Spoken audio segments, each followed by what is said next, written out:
So somebody said, we are about 12 million then. They are about 15 million now. 12 million. I said, all right. So if we become 12 million in one, me also become a Jew. It's 12 million in one. But I said, if you change your label, we are 700 million then. We are 1,000 million now. I said, we are 700 million. I said, we become 700 million in one. Can't you see the difference? I said, you're a businessman. You as a businessman, you know that if you have a product for which you have a market of 12 million pounds of 5 roses tea, for example. You change the label and you get 700 million people to buy. You are a bloody fool, I said, if you don't change your label. No. And there's no copyright on the label. No copyright. Put it on, man. You get 700 million customers for your product. You're a fool if you don't change your label. And I tell you, the young men, I can see very sincere. Look, there's some goodness in them. With all the things that are going on, there is certain goodness in them, which bulk of our people, they lack. They haven't got it. You know the Shatila and Sabra massacre. They killed every man, woman, and child. And even the horses were killed. This is the reminiscence of what they did to the Philistines in the book of Joshua, chapter 6, verse 21. And they killed every man, woman, and child, young and old, and even asses were not spared. Donkeys, they killed even donkeys, the Jews. So now, Shabra and Shatila, they did it again. But this time they said, we didn't do it. It's the Christians who did it. I said, all right, but who was showing the flares, torches? Who was showing the torches? Not you. But we must take off our hat to the Jew. They are our cousins. With all the shortcomings, we have a lot of shortcomings too. They have something good in them, I tell you. 300 to 400,000 Jews, they gathered in Tel Aviv, outside Begin's house, and saying, Begin and Sharon are murderers. There's blood on your hand. Resign. Did they do that? The newspapers of the world carried said they did that. That you are murderers. They call the prime minister murderers. The blood on your hand. You, Sharon and Begin, must resign. You are murderers. There's blood on your hands. When not a single Muslim nation, as far as I know, nothing happened in Karachi, nothing happened in Islamabad, nothing happened in any Muslim capital of the world. Not even a word of protest. So I am asking you. I know I'm ashamed to have this recorded, but it's a fact. I say, who is a better man, the Jew or you? He protested against his own people. He said, you are a murderer. There's blood on your hand, you must resign. 300,000 they gathered, and they made a big noise. The Muslims said nothing. So there is some goodness in him. And I believe that they are not meant for destruction. We haven't done our job. For 1,000 years they ran to Muslim lands, the Jews. And in 1,000 years we didn't convert 1,000 Jewish families to Islam. This is it. Imagine, 1,000 years they came looking for shelter, for protection, for aid, and you couldn't convert 1,000 Jewish families to Islam. Either there's something wrong with you, or Islam is a spent force. You tell me, which? 1,000 years you couldn't convert 1,000 Jewish families to Islam. Why didn't you? Because you were satisfied, you are smug. You said, these are the Hazrat Musa alayhi salam ki qawm hai, these are the people of Hazrat Musa alayhi salam. Leave them alone. Leave them alone. Allah says, ta'alaw, call them. Ya Ahl al-Kitab, O Jews and Christians, ta'alaw, come. No, you didn't read that. Ya Ahl al-Kitab, la taghlu fi dinikum. You didn't read that. That's the trouble. You're not doing the job. So what, Allah comes down from the heaven with a whip in his hand? No. He tells the guy, says, give it to him. Give it to him. He is taking my name and he's not doing my job. So the law comes into effect, as Allah says, وَإِن تَتَوَلَّوْا يَسْتَبْدِلْ قَوْمًا غَيْرَكُمْ. That if you, O Muslims, if you will not carry out your duties and responsibilities, I will substitute in your place another people. ثُمَّ لَا يَكُونُوا أَمْثَالَكُمْ. Then they won't be like you. This is His law. He's done it in the past. He's going to do it again and again. Same law must prevail always. But I say there is hope. There is hope. There are two things to do. One is offer Islam to the Jew. Talk to him. We haven't talked. So far we have been only fighting. I said talk to him intellectually. Give him an intellectual battle and deprogram the Christian. Because the Christian is programmed with the idea that Palestine belongs to the Jews. And if they go against the Jews, they're going against God. Wash that rubbish out of his head.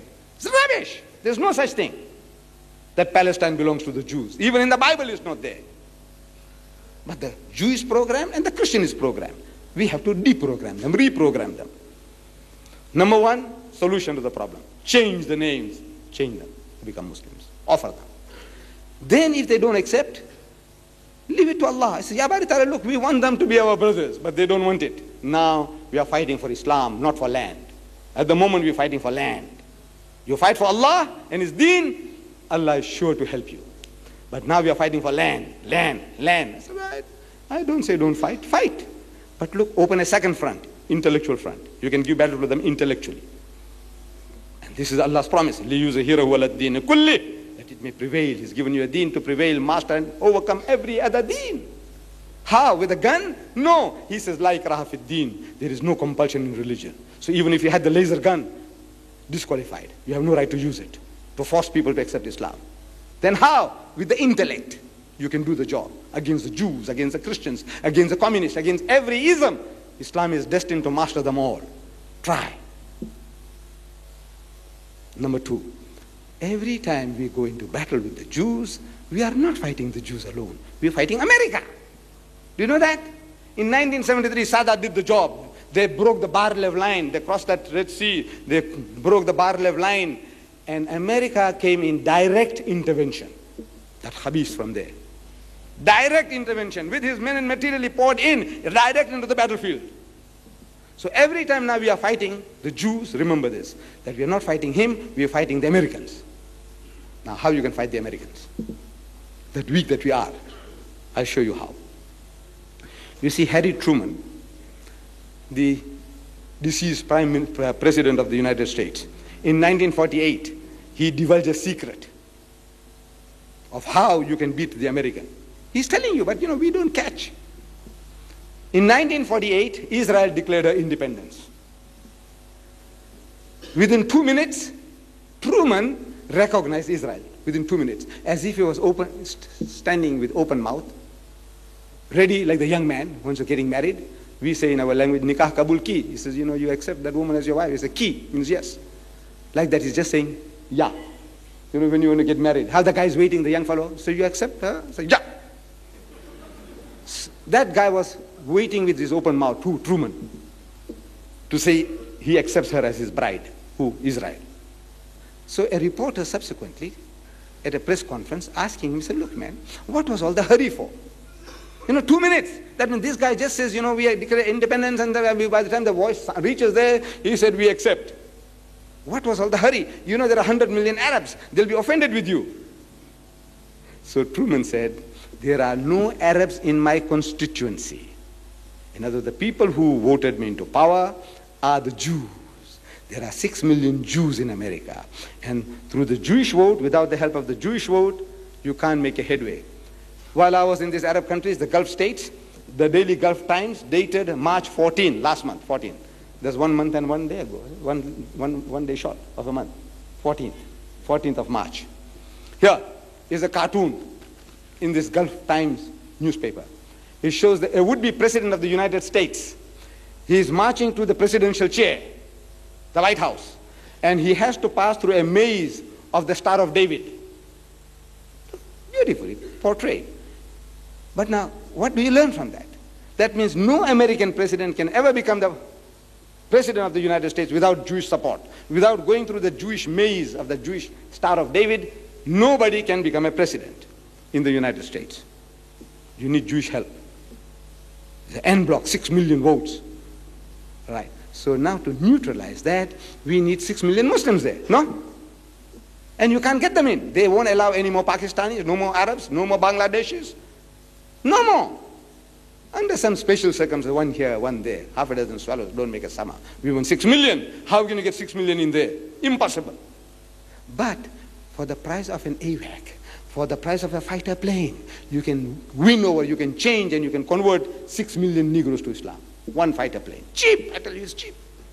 I can't understand, why can't you think? That money, what you need for one fighter plane, that amount of money you spend in propagation, Allah will be happy with you and you can solve your problem. Because if you got 6 million votes to nullify, neutralize the Jewish vote, the Americans will say, look, you Jews fight it out with the Arabs. We don't want to come in between.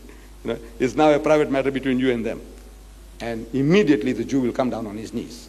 Because without American support, it can't last for a day. That nation can't last for a day. It's living on beggary, charity of the Americans. Billions of our money is being poured in, our money lying in America. I'm talking about our Arabs, brothers. Billions are lying there, and they're lending it to the Jews at a lower rate of interest, and they're lending it back to the Western nations at a higher rate of interest. With your money, they're making money, and with your money, they're shooting you. Look, I said, put on your thinking caps, man. The guy said, look, you had the right answer.